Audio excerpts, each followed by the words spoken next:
hand it back over to Faith now.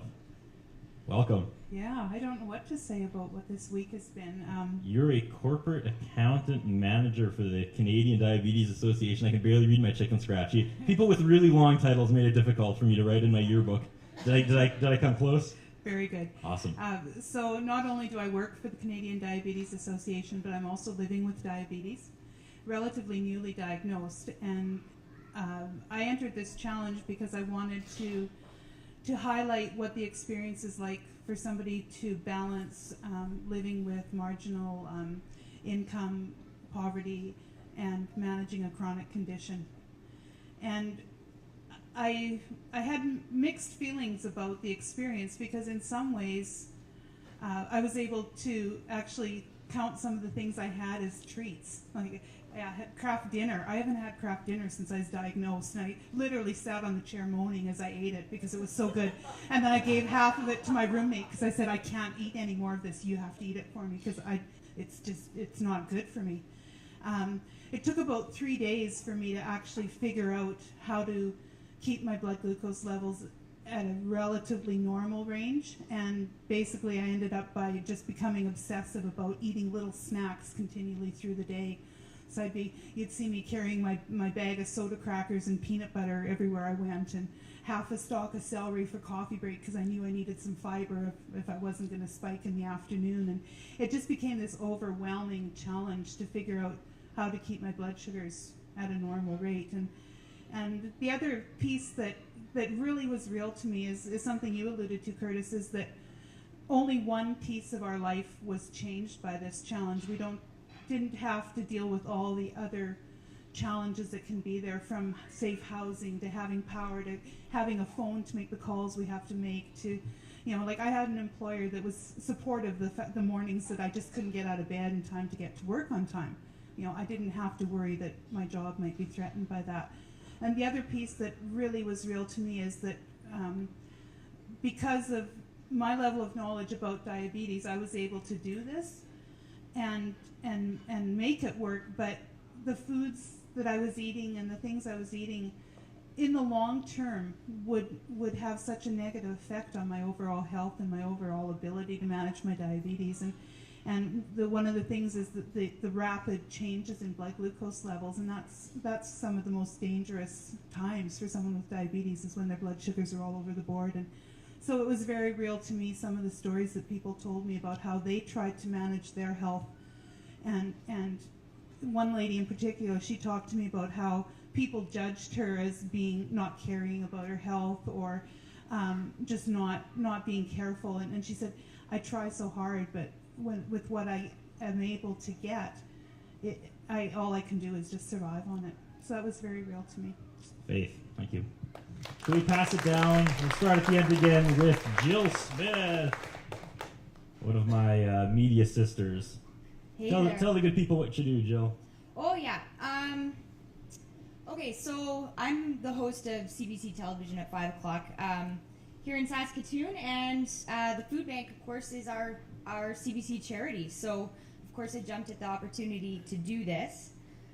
I'm not sure how many people had a chance to read my biography. I don't know if you did or not, but I don't cruise the internet necessarily just reading people's biographies. So just a quick thing up to speed. I mean, I have not, I've been in all sides of, I guess, socioeconomic statuses at times in my life. I was raised upper middle class, and I was really poor 6 years ago. So for me, the irony doesn't escape me that basically I clawed my way out of poverty as a single mother, became a CBC anchor, and then was asked to basically pretend I was poor for a week. So in some ways I thought at first it would be like going back in time, and of course it wasn't exactly, because it's not real, right? It's not a real fear. I could have quit at any time. I would have been embarrassed, but I could have quit.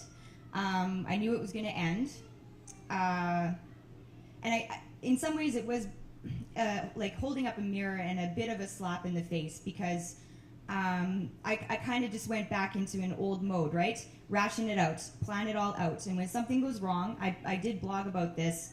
The one night I was by myself. The bread had turned moldy. I had this plan, and it was screwed. And so, I was by myself. There was a pack of macaroons up in the counter, and I was like, I could eat that. There's no one home. Nobody would know. I could just have one, or I could have like 20. It's fine.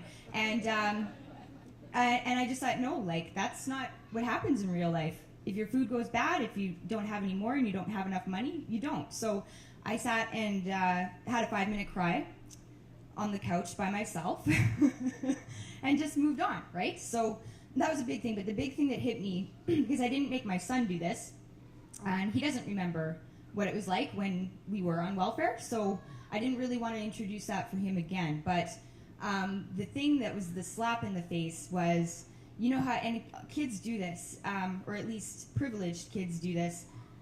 You make them a wonderful meal. They take 5 or 6 bites, and then, I'm done. And normally, I'd scarf that down, sure would, but I couldn't, like that's not what I was doing this week. So throwing that food out or watching the food go bad on my counter, I mean, that's happened over the years, that happens, but I thought, whoa, where have I come? Now I can now just throw food out. I can, have things rotting on my counters. That's where I've come in 6 years. So it was a slap in the face and just basically a holding up a mirror for me. And I'm really glad I did it. So, Nice. Moving on over to SIGA's Vice President of Corporate Affairs, Pat Cook. Welcome. So why did you take the food basket challenge? One of the things I have some great staff who thought it would be a good idea for somebody to participate, and that person was me.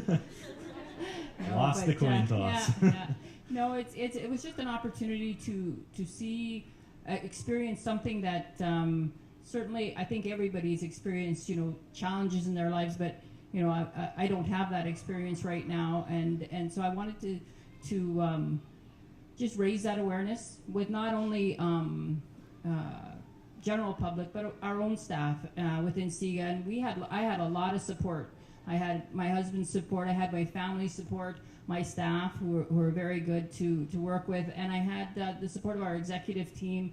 My sister, who's, I don't do Facebook, but she does. She's got probably the largest Facebook collection out there, and so she was on there for me and getting all that support, because we were really getting some good awareness around it. And I think it's just people take like myself, I take you forget that there's people that are struggling out there sometimes, so it really did help me to remember that it's you take things for granted, and that's one of the things that I learned is I won't take things for granted as often as I do, and maybe it was a good exercise for me. But I think for some of the things that, like some of the people that I talked to about it, I think one of the ladies that I work with, I think she was one of the people that really, she was so passionate about her response to this, and she said, I commend you, Pat, for doing this.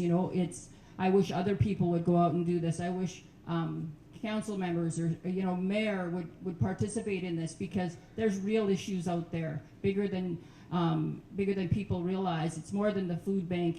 It's about rent controls, why we don't have rent controls in place in Saskatoon, things like that. And those are the discussions we have to have around why they're not. And I said to her, Jackie, I don't know why there's no rent controls. I don't understand enough, so I can't make an informed decision or have a good discussion around it.